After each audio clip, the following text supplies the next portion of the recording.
and you heard like the screams and the cries and the yelps of the children. And then you had somebody come out and say, oh, you can't record here, you can't record here, to the guy. We played the video on the show. And so, yeah, wake up. Don't ever believe, oh, it can't happen here. It fucking is happening here right now. Time to lock in. Yo, out there, gangway. So the other week on the show, we talked about how they are currently building a bunch of former warehouses that they're retrofitting to become ICE concentration camps. Okay?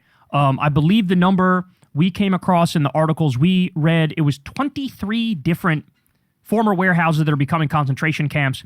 NPR even reported on one of these places where it's like the town's storage facility and the federal government is just taking it. They're just stealing it. And they're going, this is ours now. And they're going to turn that into a concentration camp. And the town is like, wait, excuse me? What? What are you talking about? What are you going to do? That's insane. That's insane. Well, apparently Migrant Insider has this new article out. And Pablo Reports, the Twitter account, he does phenomenal work on this. It's his reporting. And there's this other mechanism that they're using by which they're basically increasing the funding massively. So they have this colossal budget to build out these like ghost concentration camps around the country. Now, this should scare everybody to fucking death, okay? We already know this regime sent people to CCOT in El Salvador. Well, guess what? There's detailed reporting. People were raped and tortured there. They were raped and tortured. They were so desperate, they cut their hands, were bleeding, and would write messages into their on their sheets with the blood from their hand.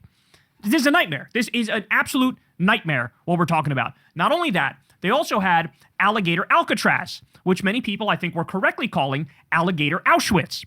Now, I believe that was eventually shut down by the courts. But it was, this big, long legal battle. And about 4,000 immigrants are missing after being sent to Alligator Auschwitz. 4,000.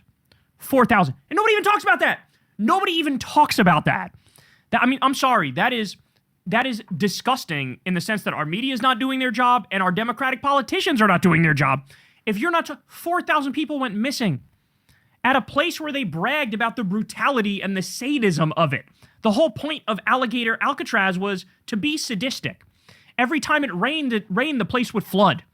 Okay? Just the same as all these other places. Moldy bread, fucking food with worms in it.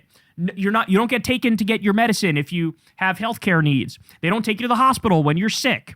Okay? People getting all sorts of diseases in there because it's unsanitary conditions. And nobody even talks about this, okay? But this gets even darker. I know you're going, hold on, Kyle. How can it get darker than literal concentration camps? Oh, it can. Oh, it can. And it's going to. I hope you're ready. Here we go. Medical and death. The services extend to medical waste management with specific protocols for biohazard incinerators. Incinerators.